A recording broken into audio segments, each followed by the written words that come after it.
establish my independent leadership in my own organization as well as the world far and across. So now, with these three leaders and three different challenges facing them, we have the stage set for the conversation. And to steer this conversation to its destination, I hand over the wheels to the driver, the host anchor, Dr. Indira Parekh, please. The conversation.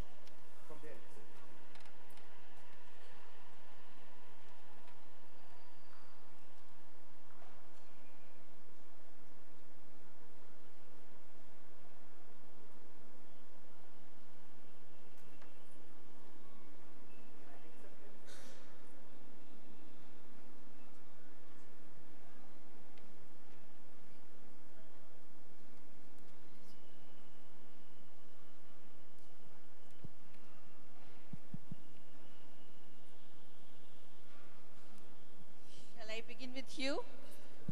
Yeah. All right. Now, how does it feel for you to be referred as the youngest entrepreneur? Because in my case, when I actually started off with, and to be honest, I was not even aware of the word called entrepreneurship or entrepreneur. Of course, all that I knew was, in fact, interestingly, in my school days, I always wanted to study veterinary science, and in fact, I hail from a family where entrepreneurship was actually supposed to be a sin. So so I was not allowed to walk to my family and say that, hey, I want you to be an entrepreneur and offer employment. So,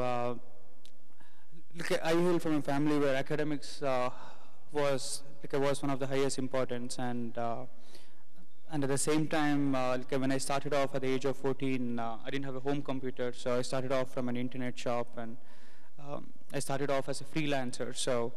I could say that when I actually started off with, I never had expected that I would have this. I would have this limelight around me. But of course, the ultimate objective was I wanted to set up an organization where we are able to offer employment to the other youth, and at the same time, of course, one of the vision I had was. I wanted to set up an organization where we do not ask for marks cards or for certificates when we recruit employees in the company, because I still remember when I used to be a freelancer, I had uploaded my CV, and I had mentioned in my CV that my academic qualification was, I had finished 8th standard, I'm studying my 9th standard right now, and I can make websites. So I had an American company which I looked into my CV and indicated, hey dude, I don't think you still have a mustache in your life and you want to offer us services. So if you feel insecure in working with somebody who is in school. Of course, it was the same point in my life. I thought I'll actually set up my own organization where we will give more importance to the individual skill sets even than maybe their age or academic qualification. When you say you had a vision, was it actually a formal vision, or there were some vague ideas which you put together and said, this is what I wish to do? Or it was a fully crystallized vision and said, no, this is what I want to do, these are the steps I want to take, this is where I wish to go. How did that crystallize into what you finally ended up doing? I could say that of course, I had a vision that I wanted to set up an organization where we are able to scale up across the world. But I was fortunate that I was able to identify the point B of my life, and I knew the point A. So as far as I knew the point B, I could say it was very easy for me to actually understand the path to achieve that point B. So I was very inspired by the success path of Bill Gates, and I thought, okay, when he can start his company at his backyard, why not me start a company from an internet cafe? And at the same time, I knew that as an organization, at times we also have to be agile, because at times you also have to have the plan B or exit strategies, but ultimately you have to be assertive with your vision. So it's only the path where you can be agile of the path. All right, so from the age of 14 to the age of now, 24, 10 years. What were the key things, what were the turning around points? Maybe if I could summarize this as I mean, as I indicated, I hail from a middle-class family where my dad used to work for the armed forces, and at the same time, I didn't have a home computer. So, of course, it all started from my school days because I had all my friends in the school who had a home computer and who were exchanging floppy disk or CDs in front of me. And I used to feel I'm actually very unlucky because I didn't have a home computer. So I used to feel that I'm not in the wavelength of my friends who felt that I was an odd man out and I cannot be in their elite circle. So, and I had a pocket money of like 15 rupees every month. And actually I thought at least to be in the wavelength of my friends, I thought it would be interesting if I'm able to upskill myself with some internet knowledge. So, of course, with my elder sibling, I went to an internet shop. I had my first email address of my life, and I went back to my school to circulate my username and the password to all my friends because I had a simple knowledge that if anybody needs to send me an email, they also need to know my username and the password. So it was the knowledge with what I started off with. And I was really fascinated by the world of internet, and I thought, okay, I have a pocket money of 15 rupees per month, but if I have to use the internet cafe, I need to pay approximately 100 rupees every hour. So it used to be very exorbitant, and I was very impatient. So I didn't want to save my pocket money for months long to visit this internet cafe. So I thought I could speak to the shop owner. I saw that the shop was not open from 1 p.m. to 4 p.m. in the afternoon, and my school used to be over at about 12:30 noon. So I approached the shop owner and I requested him that, okay, I see that your shop is not open from 1 p.m. to 4 p.m. Is there any way that I could operate your shop when you leave for lunch?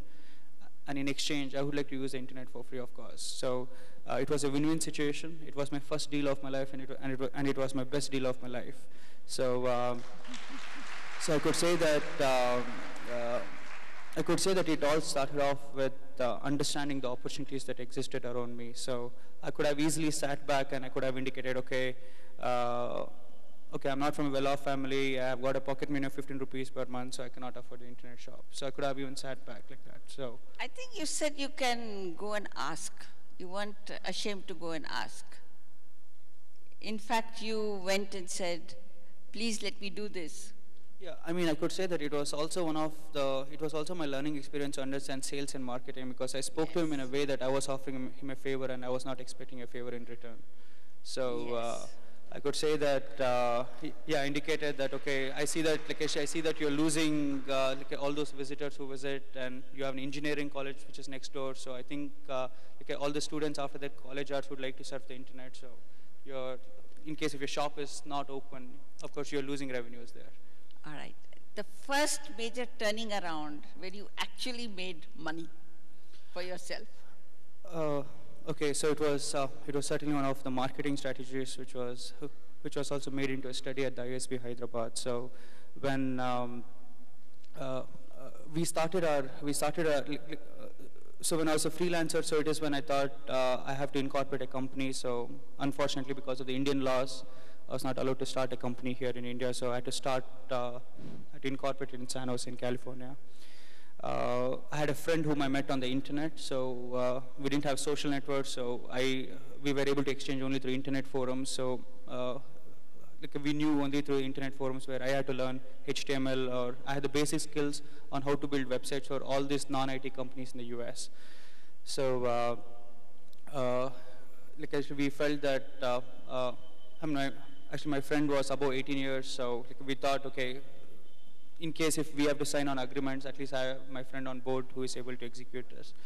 And we finally set up a corporation company in the US, and I still used to be in India because in the morning I had to attend my school, and in the evening I was able to manage the show with the American operations.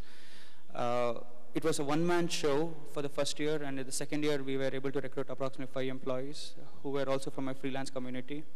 And I was about 15 years when I had to recruit my first few employees, and I still remember that one of my applicants asked me that, okay, why does your voice sound so amateurish? You sound like a school kid when I had to interview him on the phone.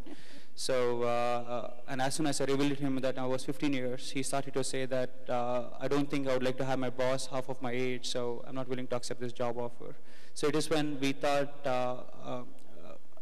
we really have to motivate employees, so we set up a system where we'll have a flat hierarchical system. We'll not have a system where somebody is seen as a boss or a subordinate. But I started to emphasize to my employees that I would want to work with you, and I'm not expecting my employees to work under me. So I think it was one force where we were able to reduce attrition as well in the company, and we were able to motivate the employees. So when I was about 16 years, it is where we adopted this marketing strategy where I was very frustrated because we had only 5 employees. Even second year, we had only 5 employees. I felt that, okay, I'm not able to scale up. I'm not able to increase my sales. So I used to send sales emails to all these American companies which were manufacturing machine tools or automobile components, which were actually those SMEs who didn't have websites. So I used to send them an email asking them that, it was my sales email indicating that we could make websites for you guys. You've not got a website. So all these companies which didn't have a website used to reply back saying that, I appreciate your email, but our company is very small. Of course, even without a website, I'm able to meet my sales target, so I don't think I should be investing on a website. So as an entrepreneur, it was impossible for me to accept the rejection. So I wanted to make every rejection into an acceptance, especially when you're very young, you simply cannot accept rejection. So so whole night I couldn't sleep, and of course somewhere in the midnight, I went to the Yellow Pages on the internet. I made a wild search called automobile spare parts, and the advantages with the Yellow Pages on the internet in the US is it shows the website address if they have a website address. If they have not got a website address, it shows only their email address and phone number. So I started to open up anonymous email accounts, and I started to send them an email to all those companies which didn't have a website but which had an email address.